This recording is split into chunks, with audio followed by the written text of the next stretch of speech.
conclusions. Now on to the next story. Story 2.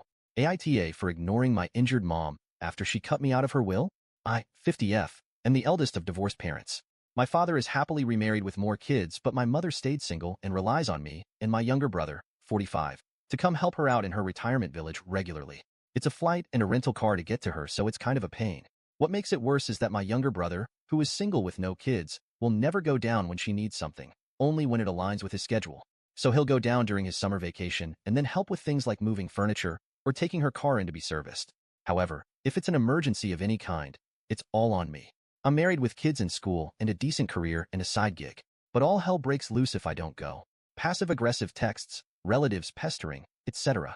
When I ask if anyone else could step in, the answer is always, but you're the one she wants. How big a deal can this be?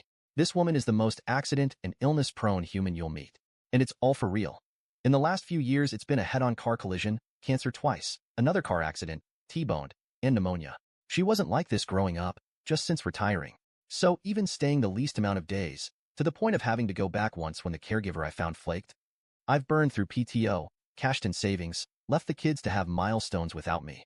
And usually when I'm with her, she talks on and on about my golden brother. See how he hung that new picture when he was here? He's so handy. Annoying as hell, but I've had a lifetime to get used to it. Some months ago, I found out by accident that except for some small amounts for my kids, she's leaving everything to my brother. It will be a decent amount, $250,000. I was so perplexed and admittedly hurt. She refused to talk to me about it, hung up on me and ignored texts, so I was stuck trying to figure out what I did to make her decide to do this. Eventually, one of her siblings told me that it was to ensure my brother can retire comfortably. He's always worked low-wage jobs. However, he has few expenses because he lives completely free with a wealthy relative who has a large home that he will also be inheriting. Recently, she had another accident and called me to help. I got the call from the hospital and then her rehab center because even though my brother is her medical POA, I'm always the name and number she gives out.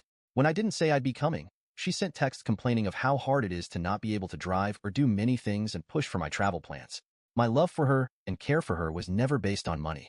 She's my mom, but I ended up telling her I couldn't come down. I couldn't bring myself to do it. I know she's in pain and struggling. I know that her siblings and friends are too old and too far to be much help.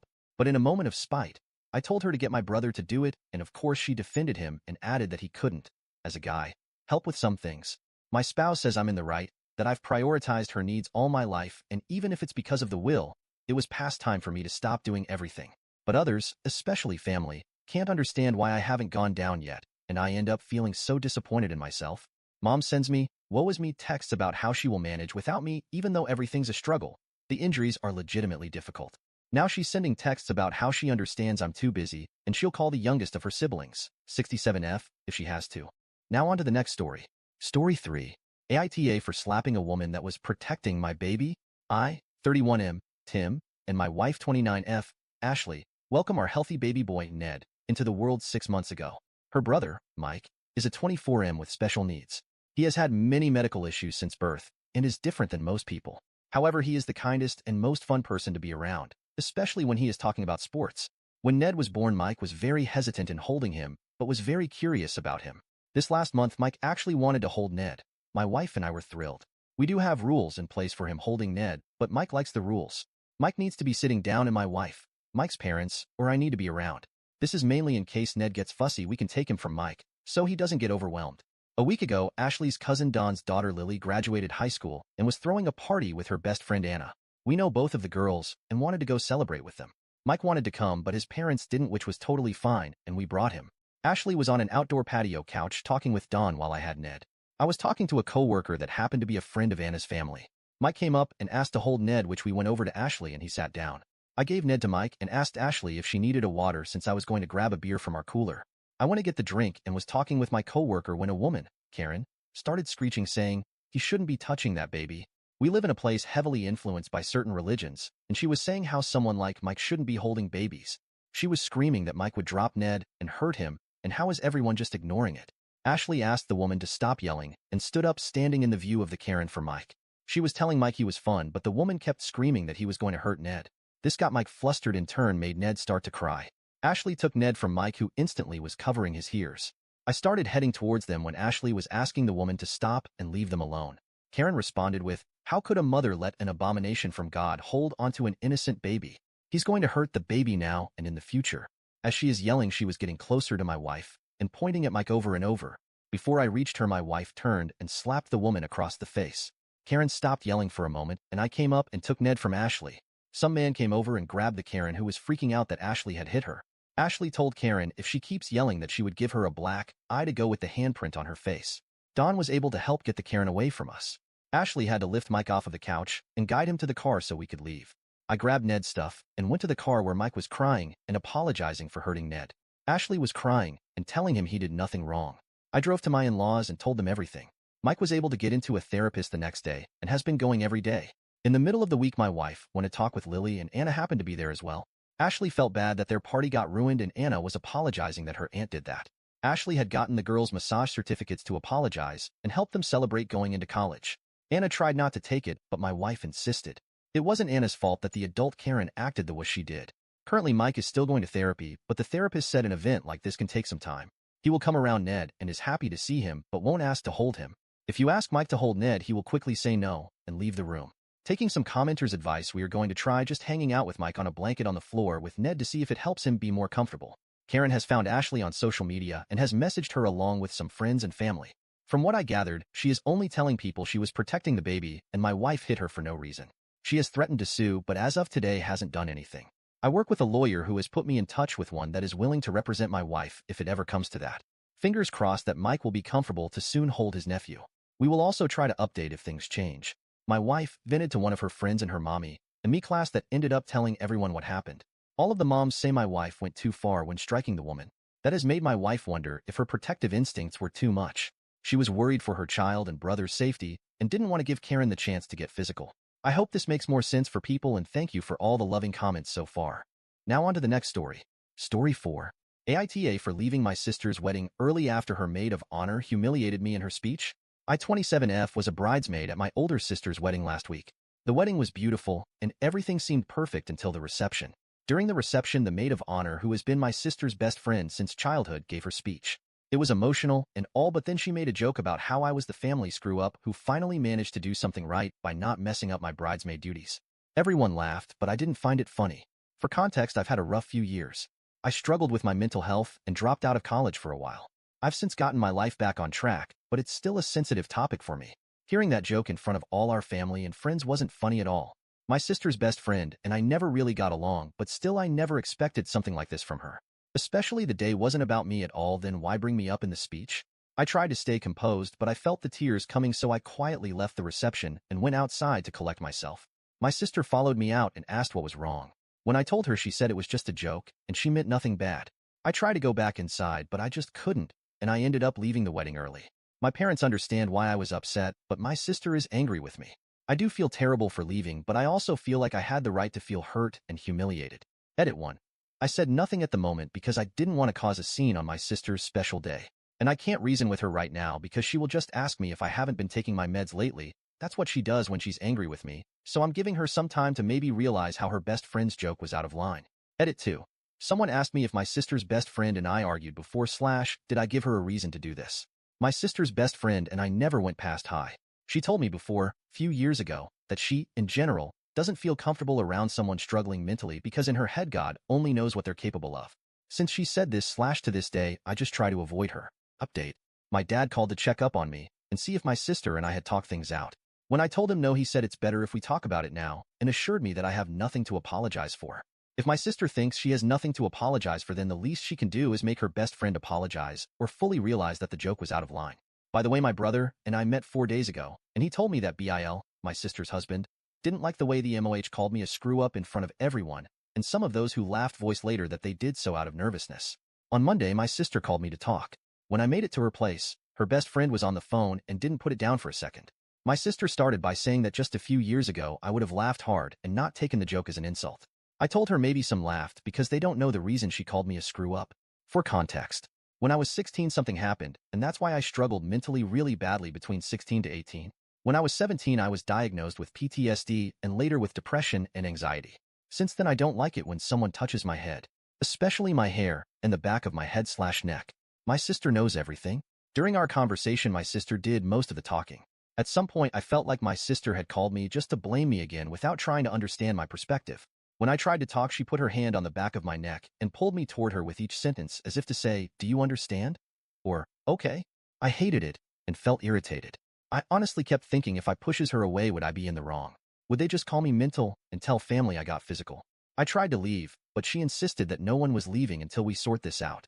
She told her best friend to just apologize.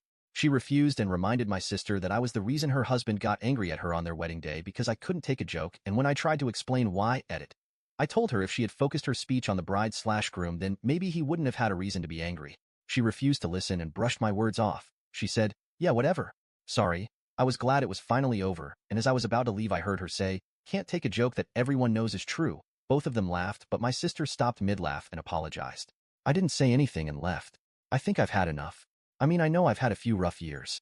I dropped out of college for a while, fine, but I've since gotten my life back on track. My parents helped me through it all and never made me feel like a burden. At first, I was on some strong meds that made me feel tired/sleepy most of the time.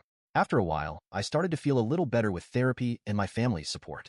During that period, it was me, my parents, and my brother. My sister was 3 hours away for a job and used to visit sometimes and would often bring her best friend along with her. Looking back, I don't want to say she hates me, but I know she felt ashamed to have a family member struggling with mental health issues. I don't know how to explain this. I've made up my mind and decided to go and see for now. If my parents and my brother, who were there when I was going through it all, never made me feel that they're ashamed of me, then why would she? I'm still on some meds but feels much better than before. I have a stable job, my own place, and friends who loves me for who I am. I can say I'm proud of myself a little. I love my family to death and tried to maintain a relationship with my sister all these years, but I'm trying to improve myself, not constantly be reminded of what I was a few years ago. Now on to the next story. Story 5. AITA for feeling my wife of 25 years has essentially taken away my chance at ever having offspring and probably doesn't love me.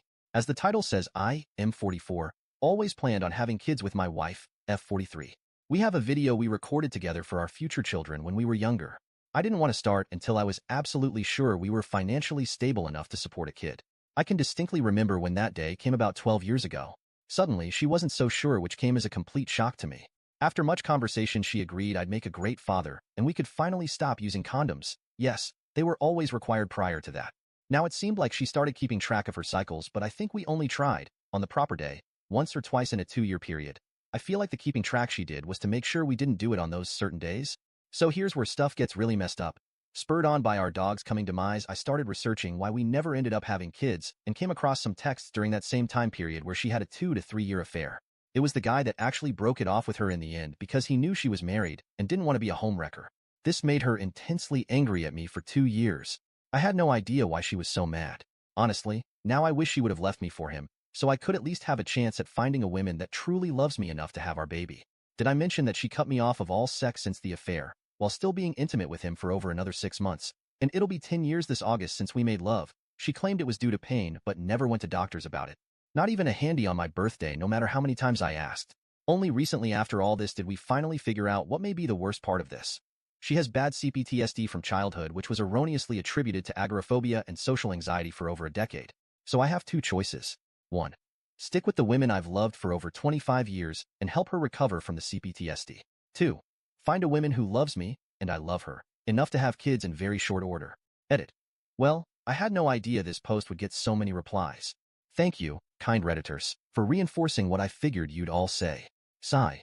I'll read all the messages and reply when I'm back home in a couple of hours. Edit 2.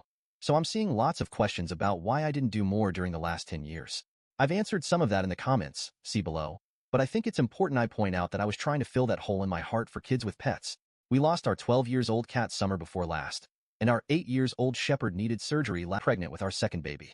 We live in a major city, and his mother lives in a suburb 45 minutes north of us. Her doctor works out of a hospital located downtown in our city, and my MIL will often stay over at our place after her appointments instead of driving back to her home, as her appointments usually end right around when rush hour begins. Yesterday was one of these days. She went to have some labs drawn at the hospital, and then came over to our home when I was just about done cooking dinner. My husband was at the gym. I had a long day yesterday. I felt absolutely exhausted from pregnancy and chasing my toddler around all day. We were running low on groceries with not a lot of dinner options, so I was planning to make a really easy dinner of spaghetti with frozen meatballs. But when I went in the kitchen to start cooking, I realized that we were actually out of the meatballs I thought we still had. It was too late to go to the store to get something else to make. My kid was already acting hungry, and I was starving and exhausted. So I just thought, well, I guess we don't need to have protein with every single meal and made the pasta without meatballs. When Maya Mael saw me putting my son in his seat and serving him his food, she said, "Just pasta?" And I said, "Oh yeah, I totally forgot I used up all our frozen meatballs until I was already cooking, so it's a meatless dinner night." And she said that she wished I would have texted her, and she would have grabbed me meatballs from the store on her way so that her grandson and her grandbaby-to-be could have a real dinner. This really irked me as his meal was a real dinner, and it's not like I don't serve him protein. He had protein with breakfast and lunch yesterday. I also don't like how she referred to her grandbaby-to-be getting a real meal as I'm pregnant, and so it's obviously me who has to eat in order to nourish the baby. It's me that's not getting a real meal, according to her logic. It made me feel like she sees me as some kind of vessel and really made me mad. I told her that maybe she's uneducated with how much protein humans actually need, and there's nothing wrong with our dinner. She immediately got very upset that I called her uneducated when she's raised 3 boys and she knows what growing boys need to eat, and told me I should try and plan harder next time. This last comment sent me over the edge, and I yelled at her to get out of my house if she's just going to shit all over my mothering abilities, and that she needs to stop using our place as a home base in the city when she has her appointments if she's going to make comments like that. She left in a huff, screaming about how she couldn't believe I was kicking her out over some constructive criticism before she even got to spend time with her grandson. I told her I'm not looking for any type of criticism from her. She called my husband and said I went on a hormone-induced rage, and kicked her out because I couldn't deal with being called out on not serving my son a proper dinner, and said she wants to keep coming over after her appointments. My husband wants both of us to apologize to each other to make peace. But I told him I'm not some elementary schooler who's going to be forced to apologize when I didn't do anything wrong just to make the issue go away. Now he's mad at me too, and I'm wondering if I actually didn't do anything wrong.